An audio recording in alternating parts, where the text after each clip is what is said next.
Olá, meus queridos, que a graça e a paz de Deus de Cristo esteja com você, com a sua família, com todos os seus familiares.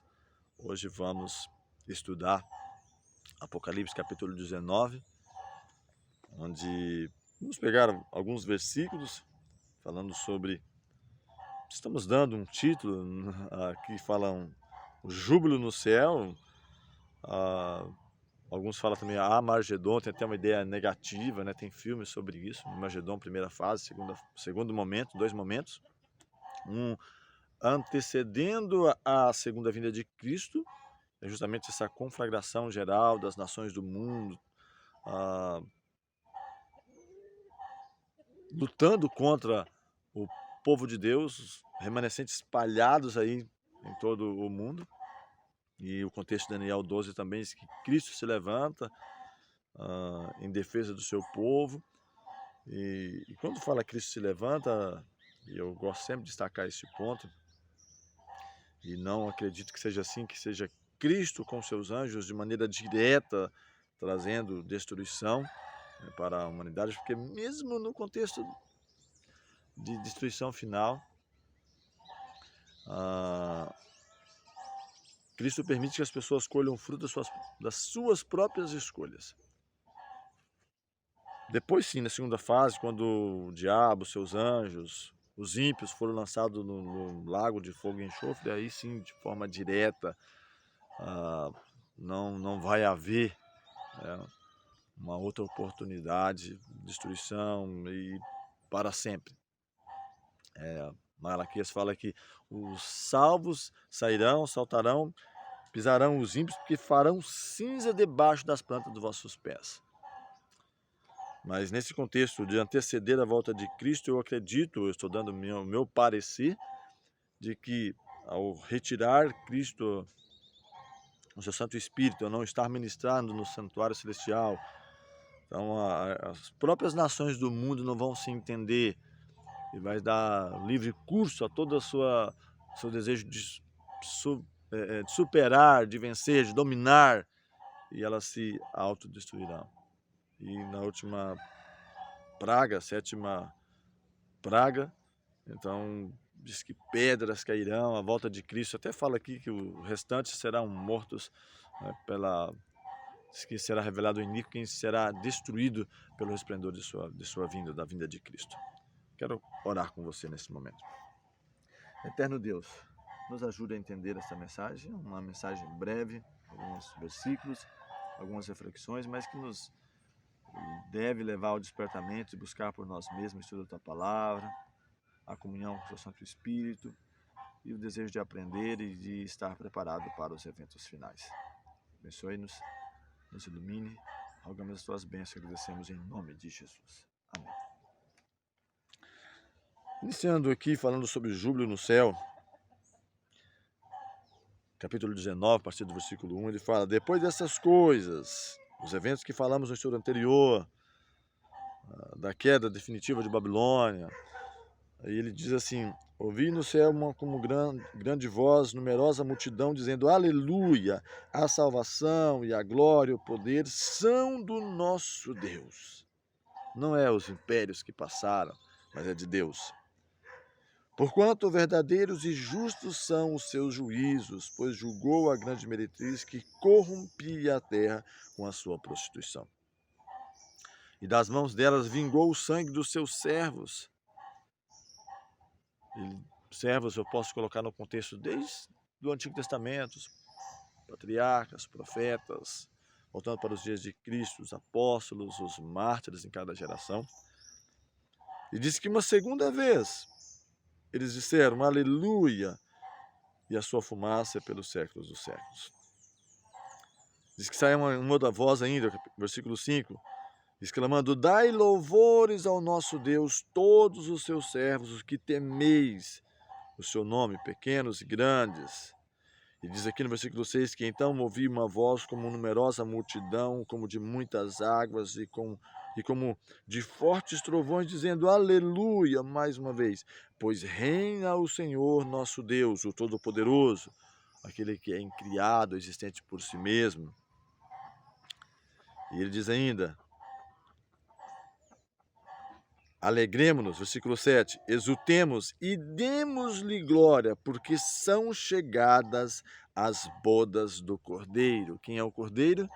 João ele fala, eis aí o Cordeiro de Deus que tira o pecado do mundo, Cristo Jesus.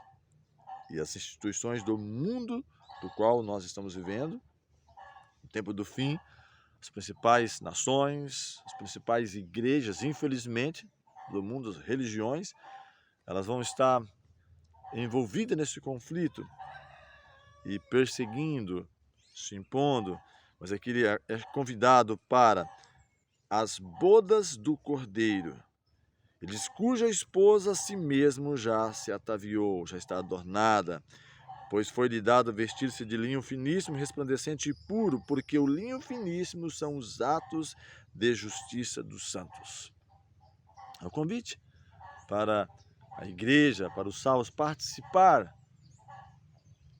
desta festa das bodas, do casamento do Cordeiro, a Nova Jerusalém, aquela que vai descer após os 1000 anos para a terra, onde será aqui o centro do universo. Eis aqui a morada de Deus com os homens.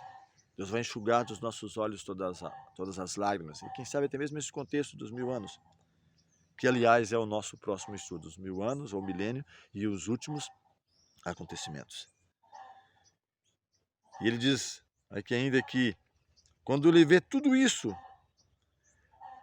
João ele prostra, versículo 10, prostrei-me ante os seus pés, os pés do anjo para adorá-lo. E esse anjo é Gabriel, é bem claro isso. Gabriel, aquele que assume justamente aquele posto que era de Lúcifer antes, nessa hierarquia, o primeiro depois de Cristo. Ele fala que prostrei-me aos pés para adorá-lo. Ele, porém, me disse, vê, não faças isso. Sou conservo teu e dos teus irmãos, que mantém o testemunho de Jesus. Adora a Deus, pois o testemunho de Jesus é o espírito de profecia. Então, esse primeiro momento ele é um momento de alegria, de júbilo nos céus. E aqui João ele prostra querendo adorar e o anjo fala, não faças isso. Olha, percebe, nem o próprio anjo aceita adoração. Porque ele diz, adora a Deus. Somente 2 pessoas, amigo, quero despertar a sua atenção para isso, é digno de nossa adoração. E ele mostra aqui. O Eterno, aquele que é incriado, existente por si mesmo, e o seu Filho, Cristo Jesus. Ao que está assentado no trono e ao Cordeiro, a Cristo, devemos adorar. Adorar em espírito e em verdade. Deus quer nos encher do seu Santo Espírito. E até nesse ponto, o inimigo tem conseguido mexer, envolvido as principais denominações, instituições, perseguido, matado em relação a isso. Até mesmo no contexto de adoração, porque justamente o problema é com a adoração, porque ele quis ser adorado lá no céu. Ele diz que eu subirei acima das mais altas nuvens, da banda do lado do norte, assentarei meu trono e serei semelhante ao Altíssimo. Somente uma pessoa em todo o universo pode receber adoração além do Eterno, Cristo Jesus, em espírito, sermos cheios do Espírito do Senhor. Mas o nosso mundo hoje tem adorado 3 pessoas coeternas e coiguais. Tem usado os nomes bíblicos, claro, Deus, Cristo, o Espírito Santo, mas tem feito a aplicação da maneira contrária. Então nós somos chamados a adorar a Deus, o Eterno, o Soberano, e a Cristo Jesus em espírito e em verdade. Continuando aqui agora, falando sobre Cristo como vencedor da besta e do falso profeta. Lembra que nós falamos sobre 2 bestas? Apocalipse 13. Uma besta que surge do mar e uma besta que surge da terra. 2 poderes. Um que surge já no contexto do mundo densamente povoado, a 4ª nação na sequência dos reinos, Roma Império, depois Roma em segunda parte, Roma cristã, mas depois surge uma outra nação, no contexto agora protestante, uma nação poderosa e que foi berço para as principais igrejas do mundo que avançaram, que pregaram, que ensinaram, mas que voltam atrás. Nessa ideia de ecumenismo, de união, através dos seus interesses, das buscas pessoais, seja no contexto político, religioso, educacional, se juntam novamente. E aqui diz que fala a vitória de Cristo sobre a besta e o falso profeta. De estar pregando, fazendo curas, sinais, isso não é prova de que estamos em harmonia com a palavra de Deus, mas nunca. Não é simplesmente por milagres, por sinais, por maravilhas. Cristo, ele fez sinais, seus apóstolos, haverá sinais também feito pela igreja de Cristo.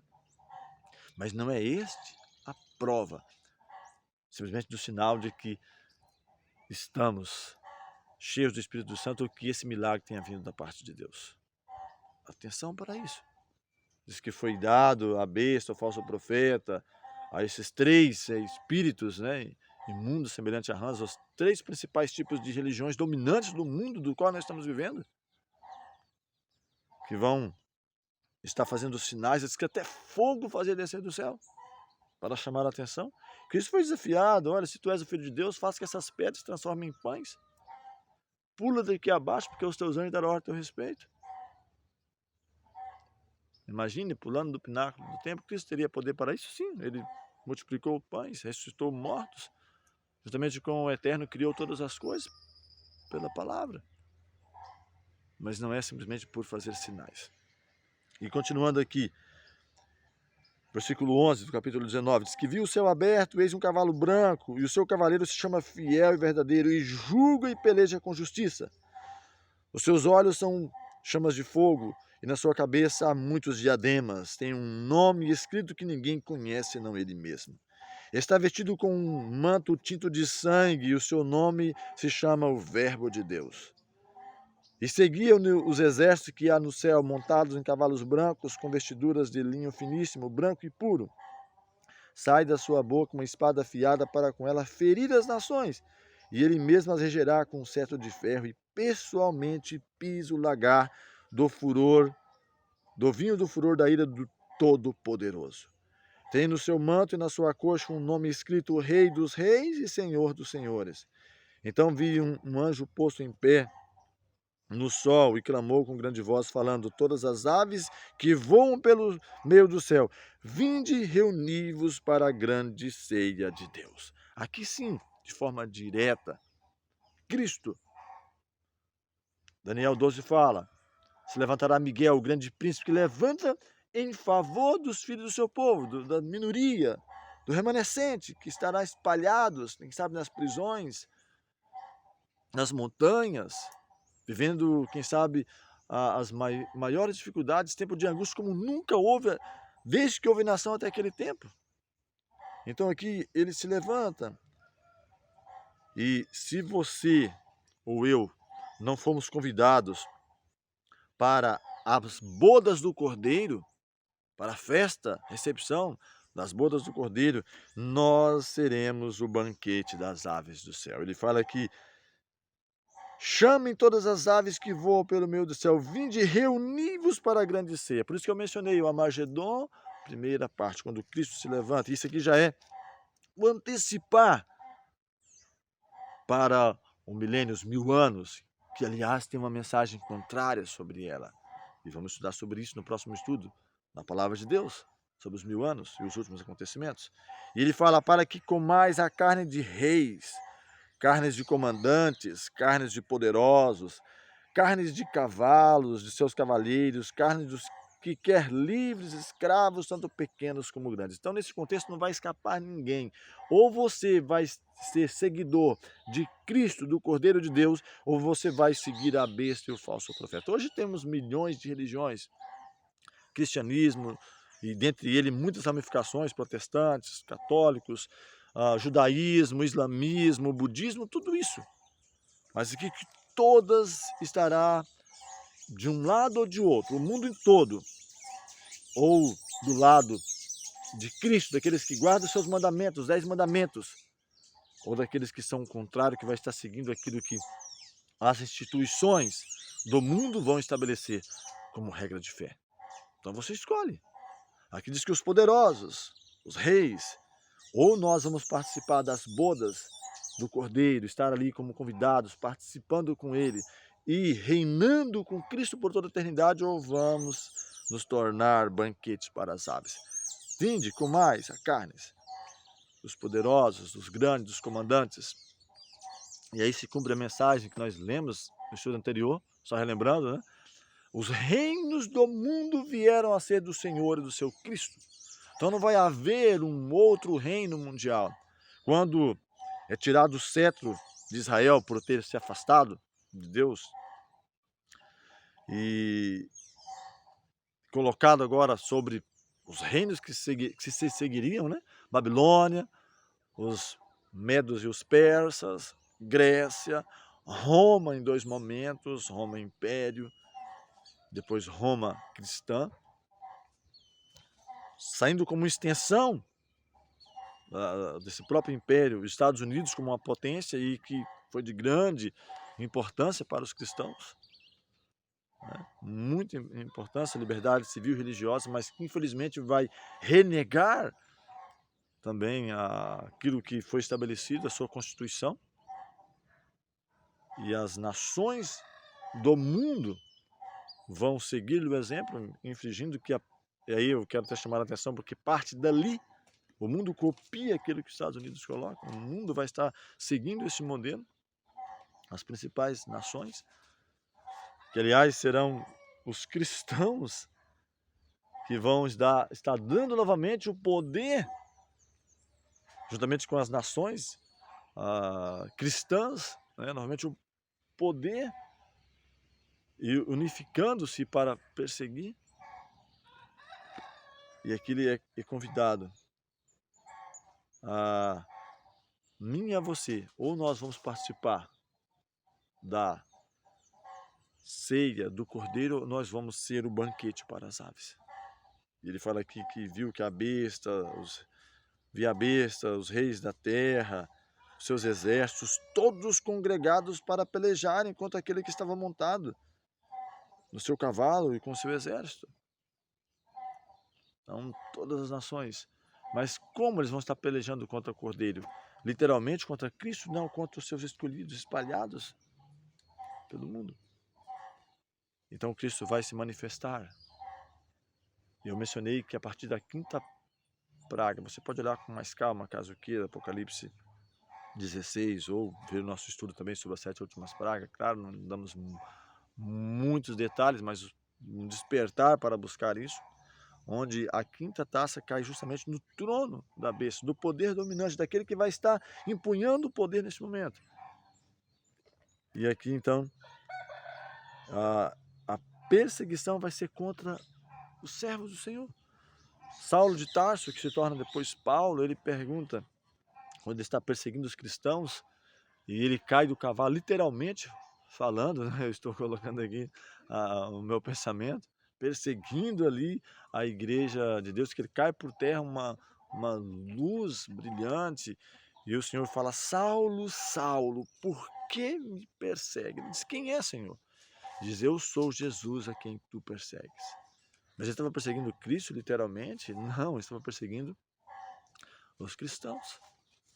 E ele se torna um dos maiores defensores da mensagem. Cristo diz para Ananias: ó, este é para mim um vaso escolhido, para levar meu nome diante dos reis. E ele escreve 14 das 21 cartas do Novo Testamento. Realmente um vaso escolhido para o Senhor.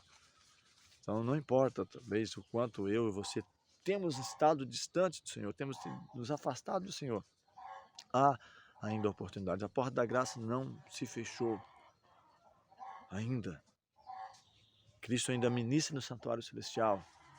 Então o convite dele para mim e para você é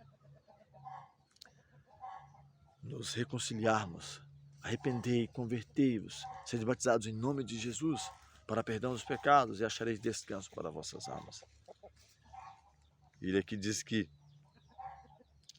os dois, a besta e o falso profeta, foram lançados vivos dentro do lago de fogo e enxofre, mas diz que os restantes foram mortos com a espada que saía da boca daquele que estava montado no cavalo, e diz que todas as aves se fartaram das suas carnes. Então, a 7ª taça, pedras de 30 a 50 quilos caindo, e então, no próprio ato da volta de Jesus, as sepulturas se abrindo para ressurreição dos justos. E nesse ponto, eu não vou dar muitos detalhes, mas fala de uma ressurreição especial, parcial, onde os maiores inimigos da verdade, aqueles que, quem sabe, crucificaram ali Cristo, que zombaram, desça da cruz, e outros no decorrer dos séculos também, e os que estarão vivos também aqui na volta de Jesus, todos esses contemplando Cristo voltar em glória e majestade. Diz que eles serão mortos pelo resplendor da sua vinda. Será de fato revelado o iníquo a quem o Senhor matará pelo resplendor da sua vinda. Os salvos vão dizer: este é o nosso Deus a quem aguardávamos. Enquanto diz que os grandes, os poderosos, os ímpios vão estar procurando esconder-se nas cavernas, nas rochas, dizendo: escondei-nos da face daquele que está sentado no trono e do Cordeiro. Então, amigo, o convite para você e para mim hoje é nos arrependermos. Enquanto há tempo, nos achegarmos ao Senhor, porque Ele está a ministrar no santuário celestial, e acharmos socorro em ocasião oportuna, para que nós estejamos nas bodas do Cordeiro e não sermos ali banquete para as aves. Nosso próximo estudo, a prisão de Satanás, o milênio, os 1000 anos e os últimos acontecimentos. Vamos falar com o Senhor mais uma vez. Amorável Deus, te agradecemos por todas as bênçãos que o Senhor nos concedeu. A vida, a oportunidade de meditar na Tua Palavra e de tomar decisões ao lado do Senhor. Nos ajude e a cada pessoa também que tenha acesso a essa mensagem e venhamos nos arrepender, nos converter e assim sermos salvos em Cristo, porque o Senhor já nos salvou e podemos participar da festa, das bodas do Cordeiro. Dá-nos a Tua direção, nós damos essas bênçãos e agradecemos em nome de Jesus.